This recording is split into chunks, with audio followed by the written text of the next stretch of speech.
are very excited to have you, Whitney. I have to say, it's a rarity to see solid investigative journalism nowadays.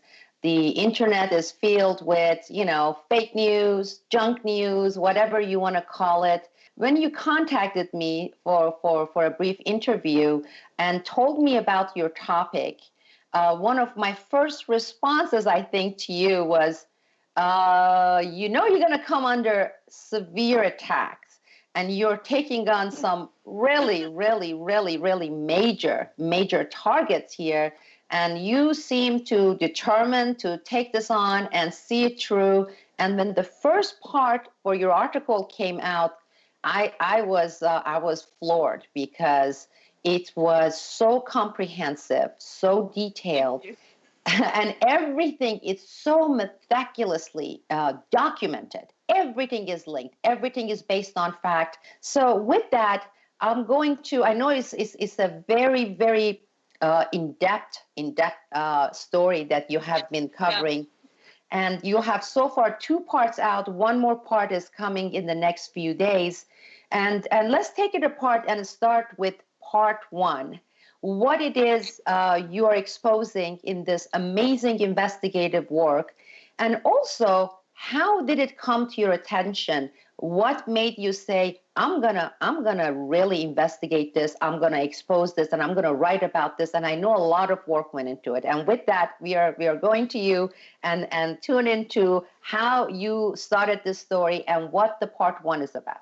So these articles basically are part of a much larger story about how there's this growing cooperation between the government and Silicon Valley, or the big tech companies, that's being used to thwart the free flow of information and silence information the government or other special interests don't really want getting out. So most of the well-known players in this nexus between government and Silicon Valley are usually, people usually say it's Google, it's Amazon, it's Facebook, but one of the lesser known players here is PayPal also, and the oligarchs that are connected to them. So what my recent articles are about, mainly, if I could boil it down to just a few phrases, would be that PayPal has a considerable role in this information war, particularly on the government's war on whistleblowers and transparency organizations like Wikileaks. So more specifically, I focus on 2 billionaires associated with PayPal. You have PayPal's owner, Pierre Omidyar, and then you have Peter Thiel, who's a PayPal co-founder and who now manages a PayPal offshoot known as Palantir. That's my second article, but the first article is about Pierre Omidyar and his connection through PayPal to the Intercept mainly, and how the Intercept, which has been funded by Omidyar, they said to do fearless adversarial journalism, and as it's come out over the years, their whole basis of with the Snowden leaks and whatnot ended up not really becoming true. They've had a lot of other stories that have come out that don't really have anything to do with those documents, and the ones that have come really late in the game. And that's actually, to answer your other question about how I started to get interested in the story, there was a document that came out, I forget exactly what month, it was near the end of last year, and it was one of the first Snowden releases the Intercept had had in a really long time. The document that came out was an NSA document that was showing that the Syrian opposition was directly in communication and funded and directed by, basically literally controlled by, members of the Saudi royal family, and that they had been ordered to bomb an airport or launch an attack that had ended up killing civilians. The Intercept had sat on this document for about 4.5 years at the time. Now, let's go and start from the beginning. Intercept, how it was born by billionaire Pierre Omidyar, who started with eBay and then co-founded PayPal with Peter Thiel, because the entire formation, the birth of Intercept, was based on the so-called Snowden case, Snowden leaks, the supposed Snowden leaks, let's put it that way, and Glenn Greenwald. Supposedly, there is this whistleblower who leaks supposedly over 500,000 pages, and he doesn't leak it. He gives and he hands this information over to this supposed investigative journalist, Glenn Greenwald. So we have 500,000+ pages of expose on NSA. and with various parts, some of it supposedly exposing various companies working in these illegal spying, surveillance operations, and all this stuff. Glenn Greenwald takes this information, this 500,000 plus pages, and releases a few of these via Guardian, etc. Then there goes silence on these release of documents. Right.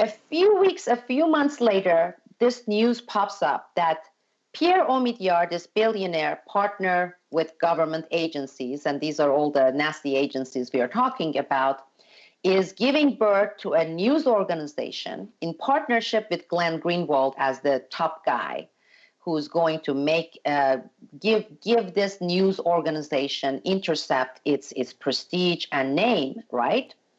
So Intercept is born.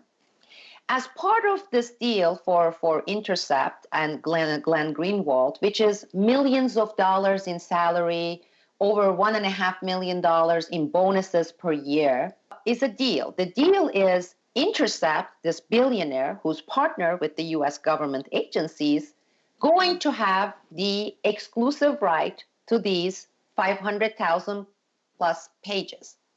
To this date, it's been years. How many years has it been? 5 years? Meanwhile, NSA is kicking and screaming. At the time, White House is kicking and screaming. They're like, this guy Snowden needs to have death penalty.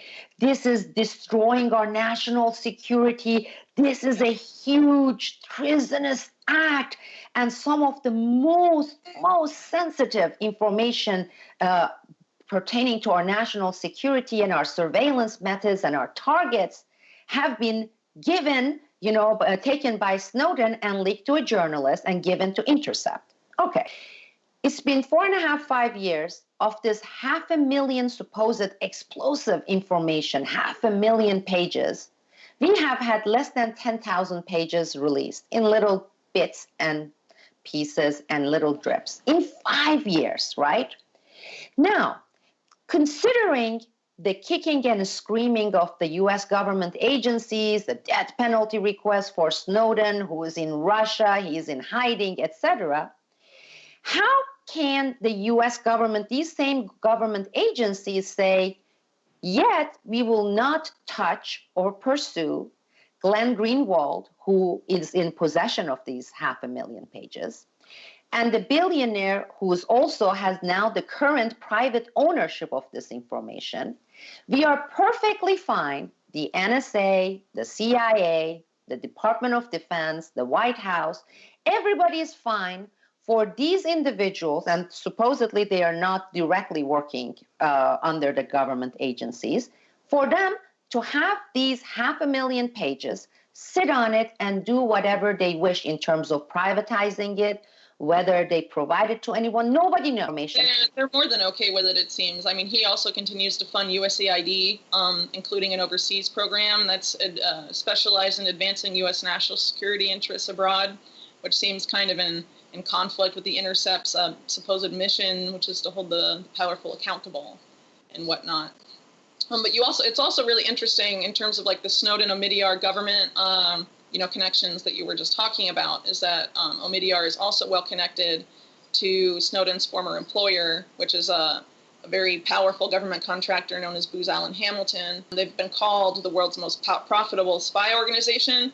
And so Booz Allen Hamilton, famous executives from there include James Clapper, who's the former director of national intelligence, who committed perjury but wasn't prosecuted ever. And you also have Michael McConnell, who was former director of the NSA itself. So he, Omidyar in Hawaii, where he lives, hosts a Pentagon, a contractor expo for the Pentagon, in which Booz Allen Hamilton is a major stakeholder. And if you remember back to the Snowden story years ago, Snowden worked at Booz Allen Hamilton in Hawaii. So Booz Allen Hamilton has lots of employees in Hawaii, where Omidyar has lots of initiatives focused on Hawaii, including the Ulupanu initiative. And he also has the Omidyar Fellows Program and other programs that are aimed at, a lot of these government contractors who live in Hawaii and work there.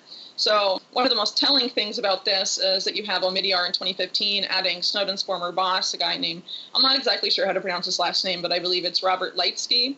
And so he was accepted into the Omidyar Fellows Program in 2015, and he had to go through a personal interview with Omidyar. So Omidyar had to have talked to this guy, and apparently there were in Litsky also had to write, a huge essay, well, like 2,000-word essay about why he wants to be one of Omidyar's fellows. But it's, strange that nothing was brought up apparently, and there was no problem on either side of the fact that Omidyar also oversees the Intercept and oversees the ownership of all of these Snowden files, which assumably were taken right under the watchful eye of Litsky, this new Omidyar fellow, by his former employee. Apparently that didn't sour the relationship between these two.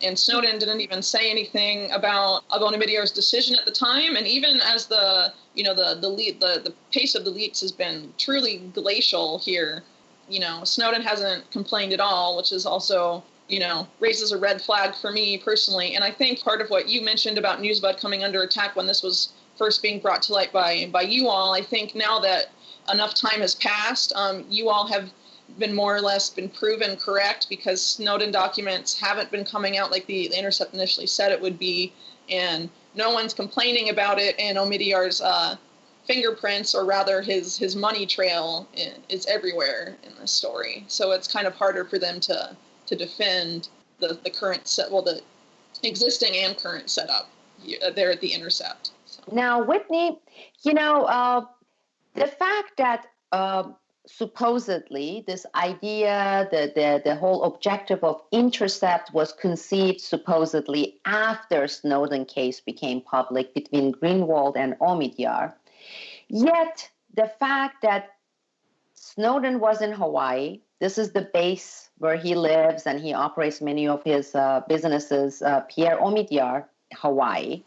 The fact that Snowden left for Hong Kong, taking off from Hawaii, going to Hong Kong, these are just pure coincidences. So you and I should never actually say, look, people, look into that, because then we would be considered conspiracy theorists. But we want our viewers to note the fact that Snowden took off from Hawaii. That's where he was working. This is the base for Pierre Omidyar, long before, year and a half before Intercept was formed, etc. Right. Now, interestingly, Whitney, the day that Snowden took the flight, went to Hong Kong to meet with Glenn Greenwald and give him 500,000 pages, I checked the flights after the case became public for that day, and there were dozens of international direct flights from Honolulu, the airport there, international airport there, to various countries, including some countries in South America.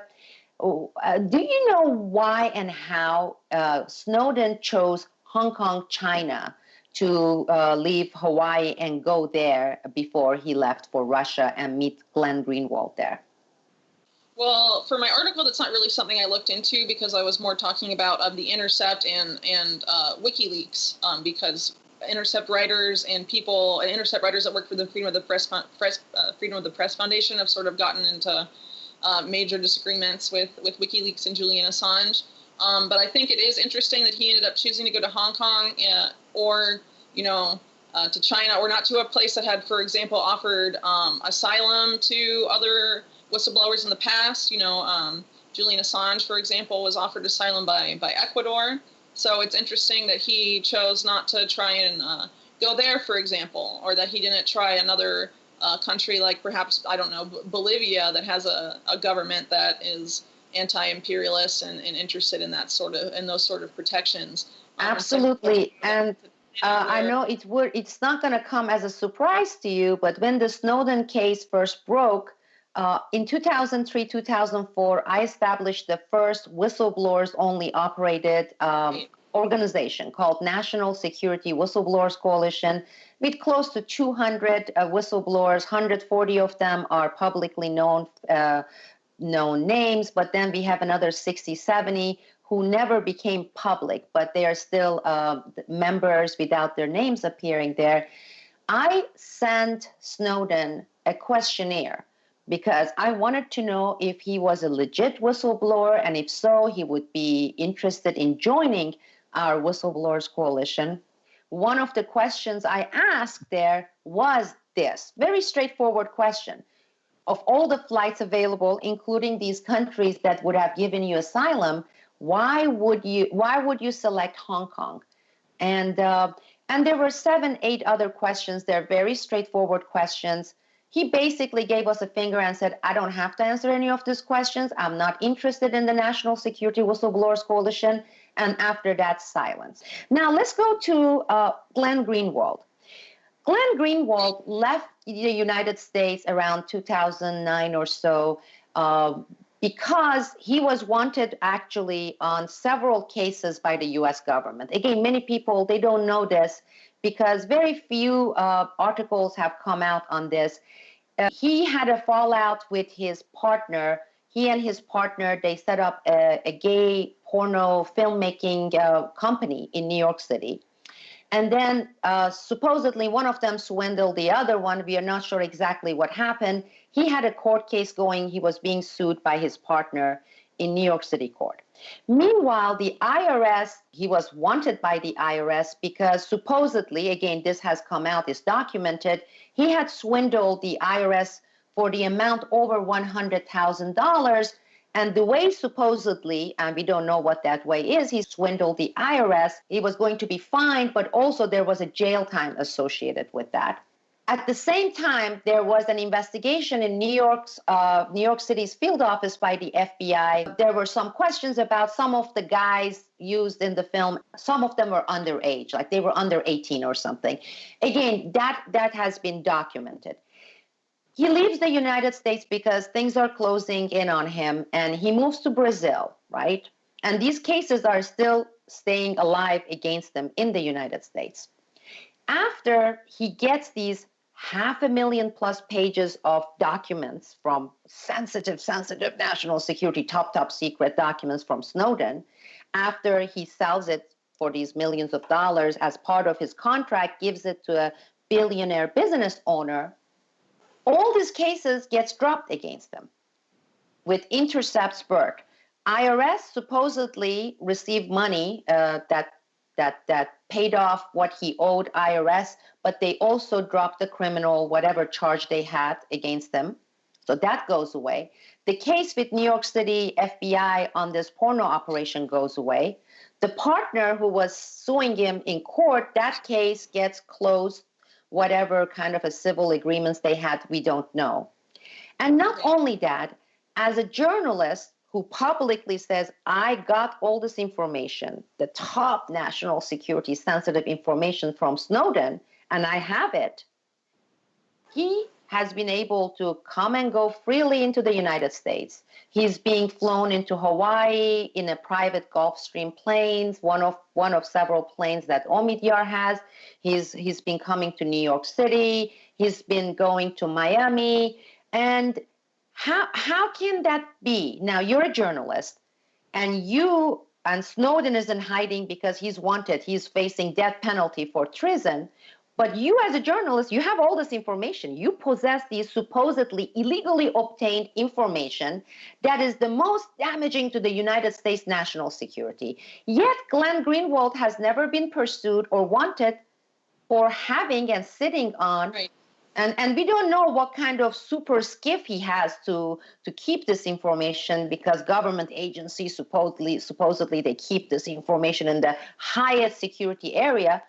How can that be? How can Glenn Greenwald, with 500,000 pages of the most sensitive documents, come and go, all the charges being dropped, has never been pursued, has never been convicted? How can that be, Whitney? Because I have to say, I'm flabbergasted because I've never seen a case like this. Certainly bizarre. The most likely thing, obviously, is that Omidyar has a hand in this, because if you, for example, make an analogy of Glenn Greenwald and Snowden with I don't know, like Julian Assange and Chelsea Manning. The source, Chelsea Manning, being put in prison for a record sentence of 35 years. Of course, that was commuted, and she has been released now. And Snowden is in hiding to try and avoid the same fate, ostensibly. But what's interesting in this analogy would be that how Glenn Greenwald, as you mentioned, has been treated compared to how Julian Assange has been treated. Julian Assange, for example, hasn't stolen information. He's not a leaker, and he's not a whistleblower himself. He is the editor-in-chief of an organization that publishes this information. Similarly, Glenn Greenwald received these documents that were leaked, right? And he goes on to publish them at outlets like The Guardian, where they are read, and in the Intercept afterwards.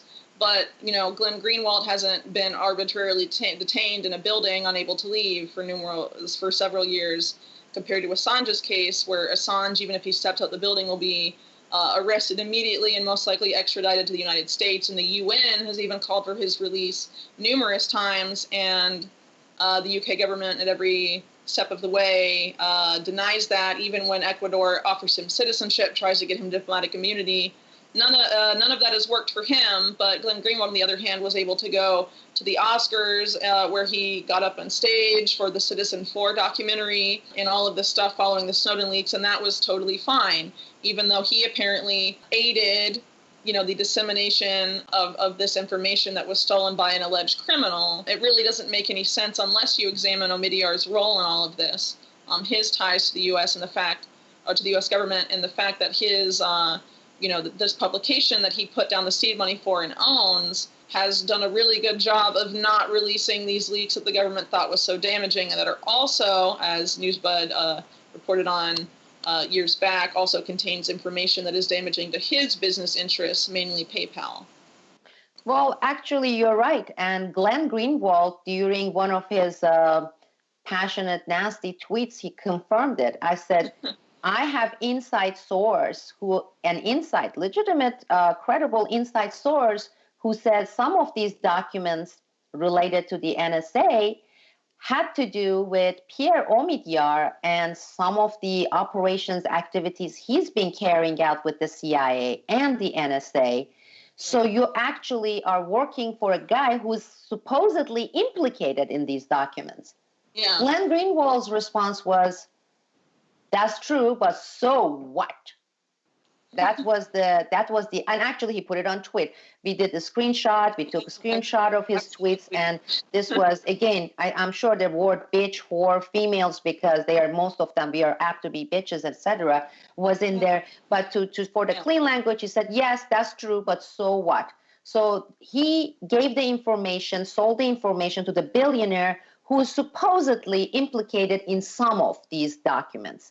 Now, right. Well, this apparently doesn't bother him because he and other Intercept co-founders have called Omidyar a visionary, and even there were even articles that came out at the time that said Omidyar has seen the light thanks to Glenn Greenwald, and he has now become evangelized in the importance of free speech and whatnot. Even though he had because Omidyar, as you know, had no association with free speech or protecting journalists or any of these things before the Intercept was founded. Now he donates to the Freedom of the Press Foundation, the Center for Public Integrity, ProPublica, you name it. I mean, most of them are also funded by similar billionaires such as George Soros, Rockefeller Foundation, etc. He has joined the club. But you're right.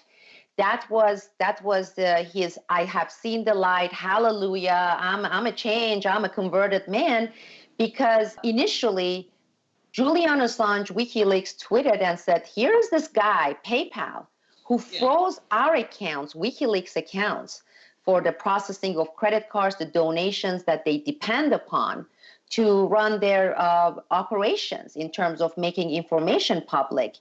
And he basically voiced, in a polite way, a disappointment that Glenn Greenwald now was working and giving this information to a man who has had all these years anti-whistleblower, anti-freedom of speech stand.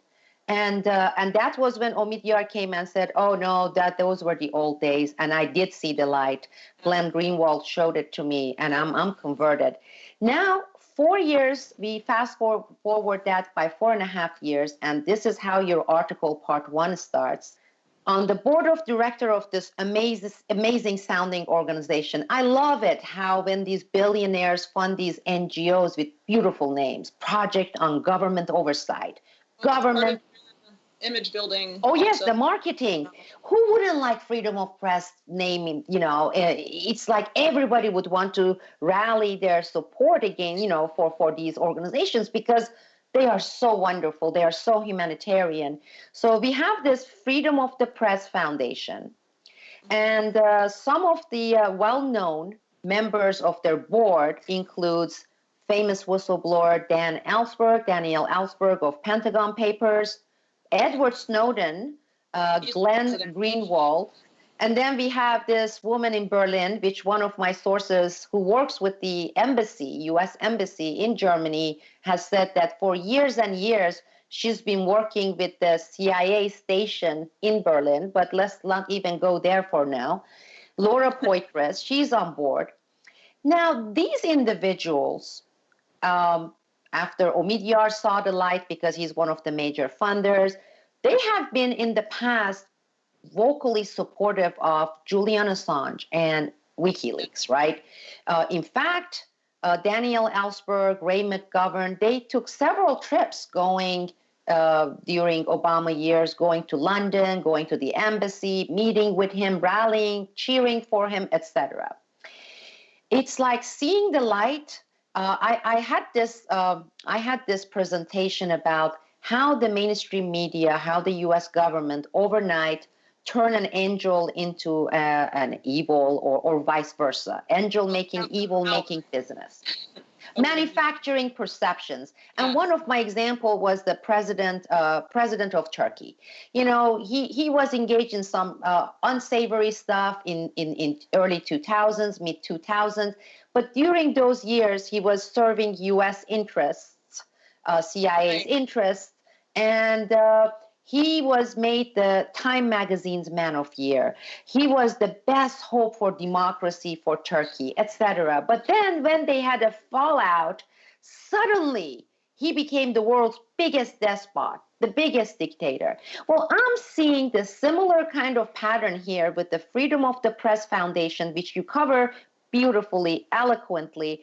And that is these guys who are sitting on board, all of a sudden, in the past year or so, they decided that Julian Assange should no longer be supported by the Freedom of the Press Foundation for some of his funding that was going channeled through them because many of them were blocked. And not only that, the same crowd, you know, such as Ellsberg, Ray McGovern, etc., they have started floating this thing of how bad is Julian Assange. That after all, he has had some sexual whatever assault case against him in Sweden. Well, he's the same guy who had that case against him, made up case 3 years ago, and he was an angel. And now suddenly he's a caca guy. We have to put out there though that it's been clearly shown to be made up. You know. Even they're calling him, you know, in so many ways a Russian stooge. He's serving the Russian government. Right. Now, Whitney, looking at timing, I always ask my viewers to look at the timing.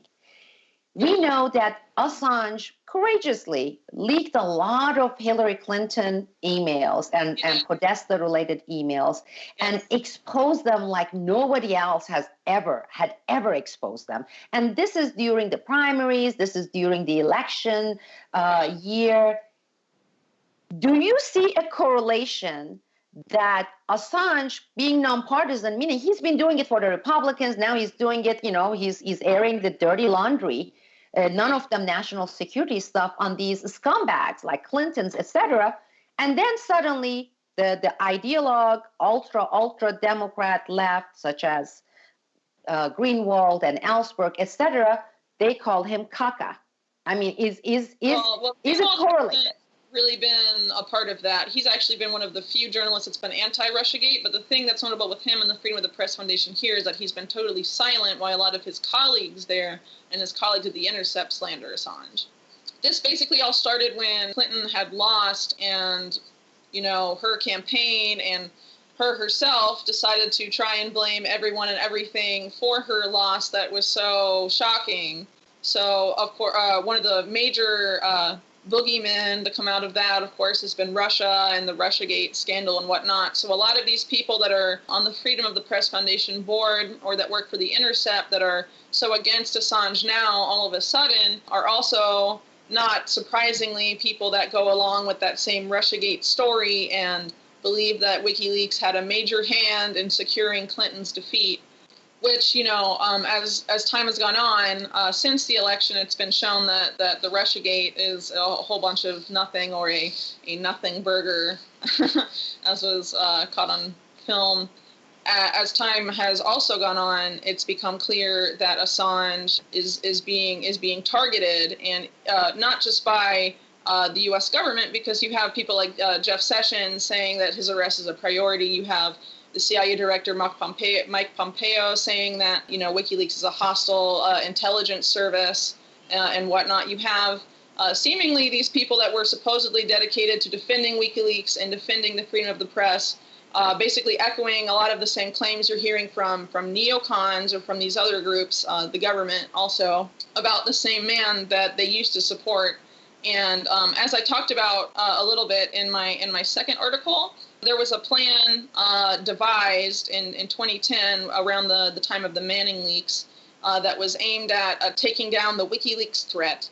And there Palantir, which is this other PayPal-linked company that works with the government, broke down various weaknesses that they believed that WikiLeaks had. And one of those was what they termed a mission weakness. And there they said in the document that they perceived a fracture among the followers of WikiLeaks and of Julian, that had believed that Julian was going astray. And this is in 2010, mind you.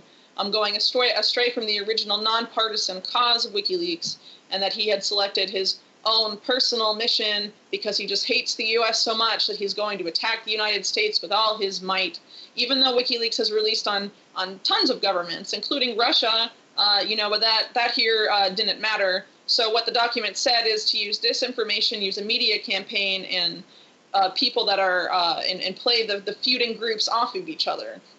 And now, several years later, that's what seems to be happening, except instead of the U.S.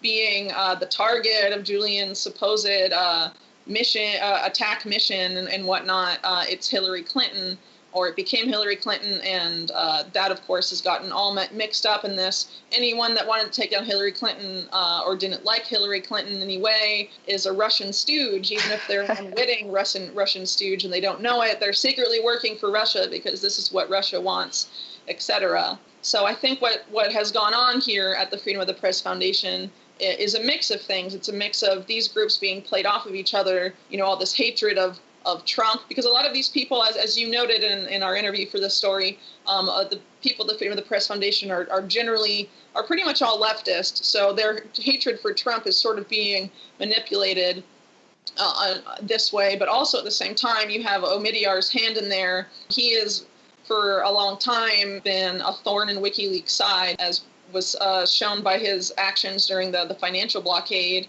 which took about 95% of all of WikiLeaks' income during the time it was in effect. And this is why he was owner of PayPal. All of this was going on. And he said, this is a really telling thing about the Freedom of the Press Foundation as well. When in 2013, Omidyar said that the PayPal blockade was no longer in effect. He said this on Twitter, and WikiLeaks responded and said, no, it's still in effect. Here is our proof. And they gave their proof, and Omidyar said this was not the case, and so on and so forth. And at the time, the Freedom of the Press Foundation said, Omidyar, you are wrong. The blockade is still in effect. And now, even though nothing has changed between, the services PayPal offers for people wanting to donate to WikiLeaks, it's pretty much, it's stayed the same since 2013. Now the Freedom of the Press Foundation says, after looking at the evidence, we have decided that the blockade is no longer in effect. They have now adopted Omidyar's stance. Omidyar also has made it known that he doesn't like leakers at all. He thinks the organizations that publish their info should help catch the thief or the leaker. Wow, that is so telling. While you were working on this story, did you contact Glenn Greenwald to give him an opportunity to give you his side, if there is such a thing as his side? Well, so for this story, I didn't. But for a previous story, this is not the first time I've written on the Intercept. I've written on the Intercept twice before, where I've brought up Omidyar's ties to Greenwald and whatnot. First, when the Reality Winner case came out, which is, if you don't know, is the source that was burned by them, right? And then the second time being the Syrian war document that they reported on. So there, I reached out to Greenwald. I also reached out to the the author of the piece, which was Murtaza Hussain, and I didn't get responses for any of them directly anyway. Glenn Greenwald on Twitter, after Barrett Brown shared my story, he said that it was filled with, let's see, obvious lies and deranged conspiracy theories. So I think he didn't really feel the need to respond to me, and also probably thought, oh, this lowly, inconsequential journalist, I don't need to respond to her because, you know, if she publishes a story, who is going to read it? It's no threat to me and whatnot. We shared that experience with you last week. We had a wonderful guest. He's an amazing author, investigative journalist, producer, Doug Valentine. And a big part of our discussion included the mainstream media and the pseudo-alternatives, and we talked about Omidyar and Glenn Greenwald. And he had a very, I think, cool expression. He said, to them, we are tiny little insignificant mosquitoes, you know. We may bite a little bit, it is annoying, itches, but then we can be shooed off like really, really easily. So we are the mosquitoes at Newsbud. You, as an investigative journalist with Mint Press, we are not. We don't have backings of billionaires, which I'm going to get to this whole issue of billionaire because you are an investigative journalist. And for me, you put Mint Press on the map for me. I had heard of Mint Press, but I haven't had a chance to go daily and visit it. And at the end of this conversation, I'm gonna ask you a few questions about that too. But to me, just the fact that your editor's there and as a publication, they said, yes, Whitney, go ahead, do the story. That puts that publication on my list of reliable publications because that's journalism with integrity that we truly admire, respect, and we like to see more of. And from my initial glance, I haven't detected this partisanship game, this political theater of the material that are posted there. And so with that, let's go back to this Peter Thiel, Palantir, which worked with the CIA, and it's known. This has been published. This has been investigated. Documents have gone out. Everybody knows about, I mean, anybody who reads or pays attention, they know about being an arm of the CIA, basically. So we used to have mainstream media. There was no internet. We had New York Times. We had Washington Post, governed mainly by direction from the government and their mega advertisers. But there were multiple advertisers. I mean, you had advertisers from the big pharma and oil, financial institutions. So they were not pure independent journalism. Then we ended up having this great hope with the birth of internet and saying, now we're going to see some really good alternative news outlets. And as years went by, we are seeing going back not only to the old ways, actually to even worse place than we were before the birth of internet. Now we have actually these CIA government connected billionaires, moguls, billionaires, to actually set up their own internet-based news organization directly. Back then, there was dozens of them giving them money for ads. So in some ways, each one's influence was to a certain degree, I'm not saying completely diluted, but now you have Jeff Bezos of Amazon who owns Washington Post, you know. You have Pierre Omidyar of PayPal and eBay, CIA contracts, NSA contract, on Intercept. You have these guys from Wall Street Journal, Washington Post come together and say, let's set up a pseudo front of alternative called Politico. And you look at their board of directors, you look at their people, they're exactly the same, you know, scavengers who were back then with Washington Post and Wall Street Journal. What kind of direction are you seeing? And what does this tell us when you have these so-called alternative media outlets coming out that are openly owned by billionaires who are in bed in this incestuous relationship with the government agencies such as the Pentagon, CIA, etc.? Well, let's see. I think in the Intercept's case, for example, you could probably easily say that in some ways it's a psyop to a certain degree, because you have with the Intercept, you have some stories that come out of there that are actually really good. You have, for example, a few years ago, a really in-depth expose of SEAL Team 6, the group that went after Osama bin Laden and has had movies made about them and whatnot, and other exposés. But usually it's really interesting. Almost all of their accurate reports only focus on domestic issues. For example, if you look at their coverage of the Syrian war, it's very one-sided, very pro-Western-backed opposition, and you even had some that were widely ridiculed on Twitter and on social media for being just hugely inaccurate, mistranslating speeches by the Syrian president, and whole lots of other just bizarre stories. But that's the definition of what people refer to as limited hangout.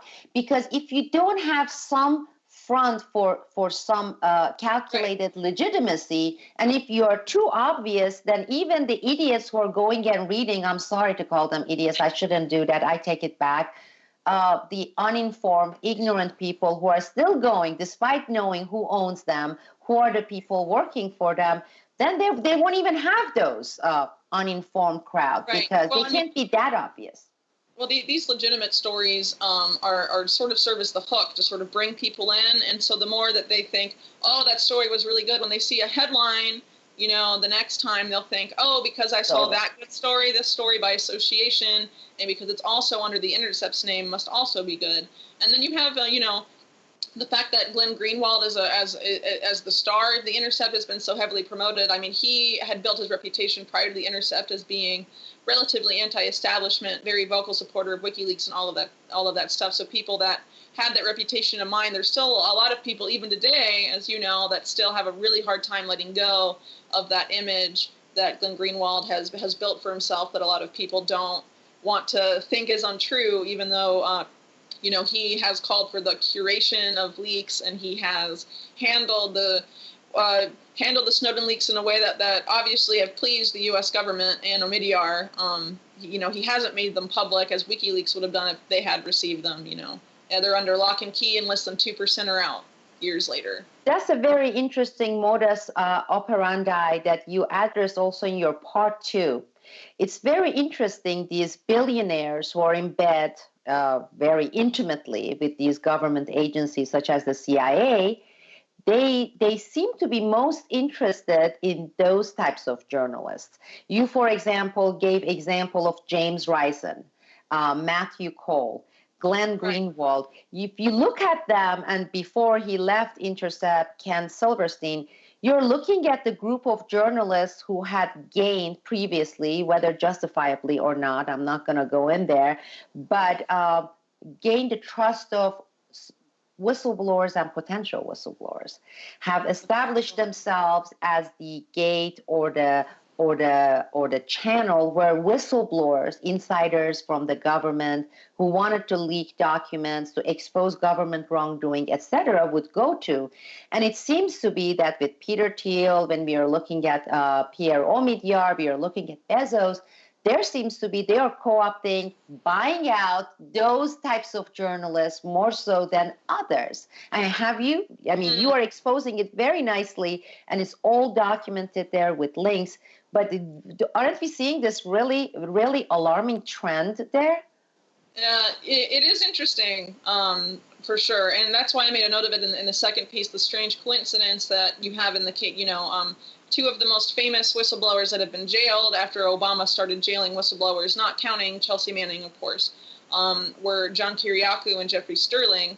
And they were both convicted of having leaked classified material to journalists. Those journalists, in Jeffrey Sterling's case, was James Risen, and in John Kiriakou's case was Matthew Cole. Both of those journalists now work at the Intercept. That is a very interesting and unusual coincidence. Coincidence. We are not conspiracy theorists, folks, okay? No, we just call them simple coincidences, because this seems to be this entire thing filled with coincidences like that. Sorry to interrupt. Go ahead, Whitney. No, it's fine. So, you know, in James Risen's case, he actually, it's hard to make the case that he wanted to cooperate with the government, because he fought the government on revealing that he and Jeffrey Sterling had communicated. So Jeffrey Steerling ended up being convicted mainly on circumstantial evidence, the fact that he had communicated with the journalists and they knew, but they didn't know what the content of that communication was. However, in John Kiriaku's case, he has basically stated on more than one occasion that Matthew Cole cooperated with the government and burned him as a source. And it's very disturbing, the Intercept, which ostensibly, again, is dedicated to protecting whistleblowers and built on leakers and whatnot and leaked documents, would choose to hire someone with that reputation. Very troubling. And, again, I'd like to bring up the Reality Winner situation. So Matthew Cole was one of the co-authors on the story that used the NSA document that Reality Winner allegedly leaked. And at the time, John Kiriaku said, shame on the Intercept. They have allowed Matthew Cole to burn another source, though the Intercept still, to this day, over a year later, and even though Reality Winner is sitting in prison somewhere, have not revealed which journalist on that story was responsible for outing her to the government. There were 4 authors on that story. Matthew Cole was one of them, and given his history, most people have assumed that it was most likely him, but, considering that they would want whistleblowers to trust them, you would think that they would have outed the journalist right away, punished him, fired him. And even WikiLeaks offered a $10,000 reward to name who it was. And nothing's come of that still. And still continues to write for the Intercept. $10,000 actually is a lot of money, but it's nothing compared to the millions of dollars being offered by Pierre Omidyar. How could you top that? Because giving a $1.5 million a year plus another $1 million bonus for journalists to use their title or past reputation to trap whistleblowers, get the information, then they privatize the information. Who knows?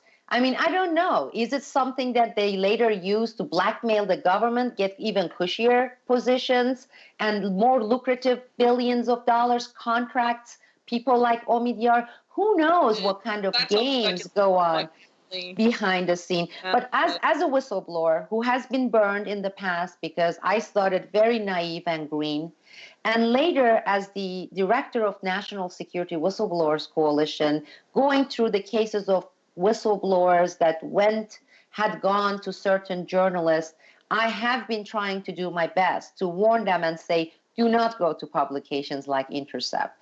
Do not go to people like Glenn Greenwald or these people, because there is no such a thing as safe leak when you come to these types of outlets. There are no software that you can actually drop information that the government can't decode and won't get you. So I have been trying to sound the alarm bells. Now with that, I want to go to Mint Press News.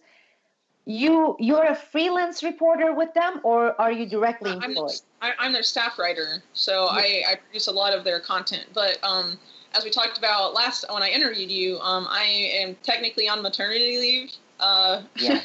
So and I want to say congratulations, because it's still, your baby is less than 2 months old. And the fact that during this stage, because I have gone through that stage of motherhood, which basically never ends, but this intense period, you have been putting out this kind of work. That makes it that much more impressive, Whitney.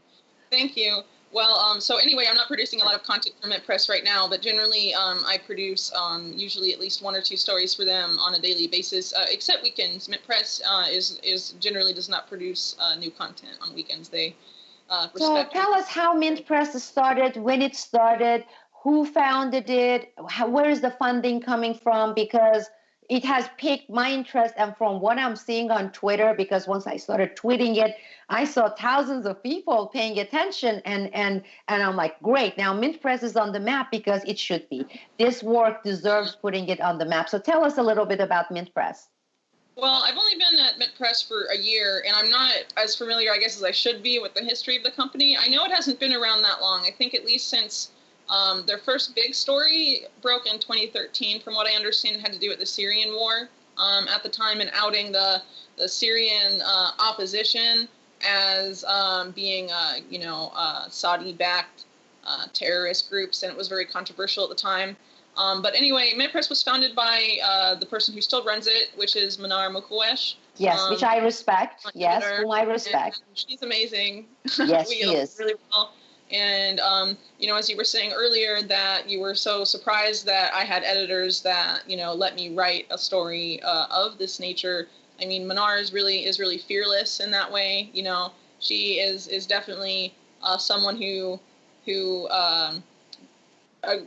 carries out the mission that's supposedly the Intercept's mission, of being like adversarial journalism that's fearless. I mean, that's what she does in a nutshell. And I really enjoy working with them, but generally their focus, or a lot of the stories they're most known for have to do with sort of like Middle East geopolitics, especially Syria in recent years, since there's been so much disinformation regarding that particular conflict and the U.S. Government or Israel's role in it, things like that. And I have seen courageous reporting on Israel and Israel lobby as well, which is, again, a rarity to see as well, which I do appreciate.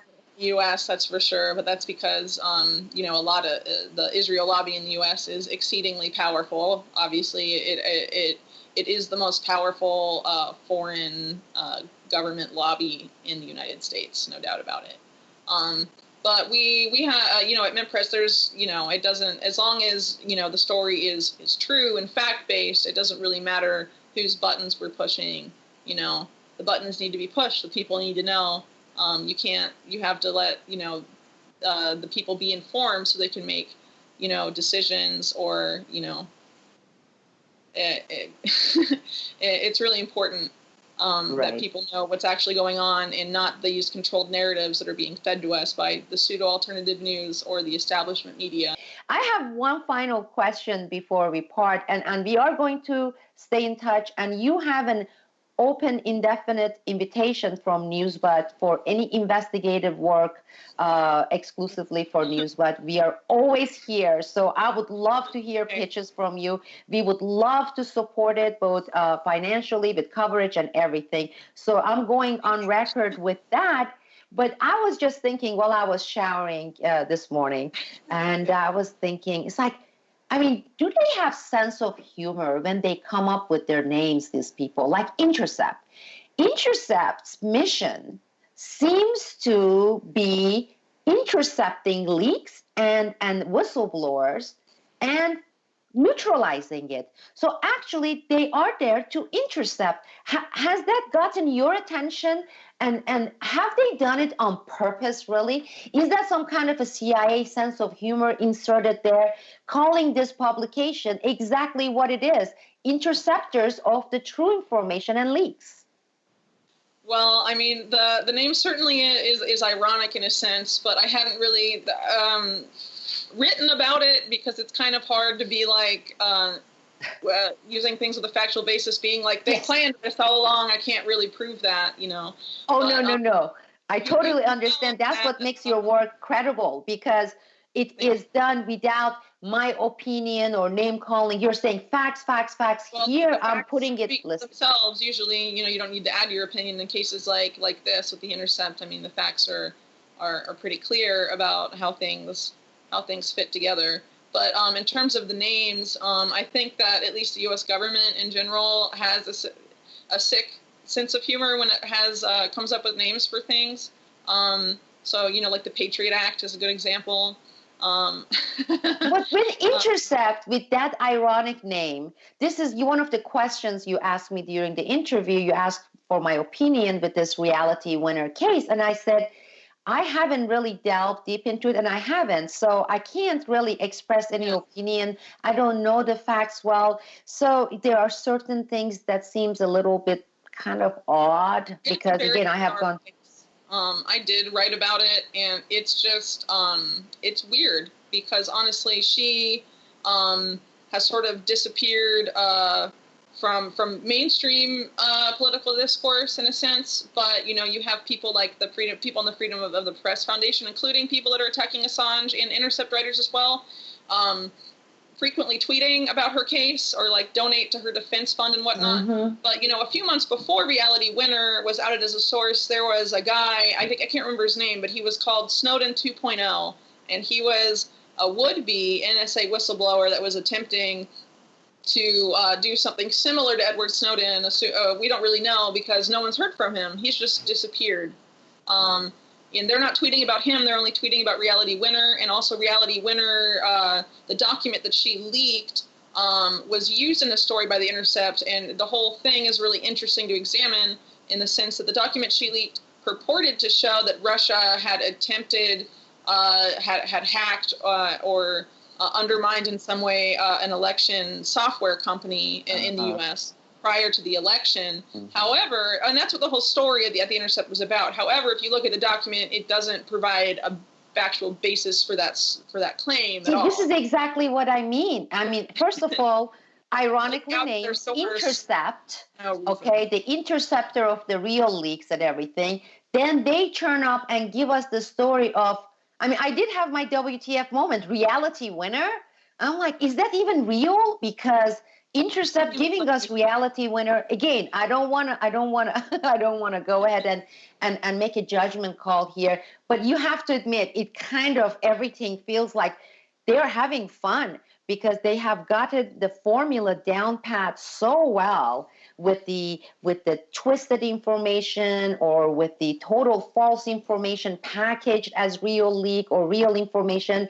It makes it almost like a room of smoke and mirrors, and it's so hard to tell real stuff from unreal, made up stuff to make perceptions. And that includes, like people say, snow job, Reality Winner, intercepting.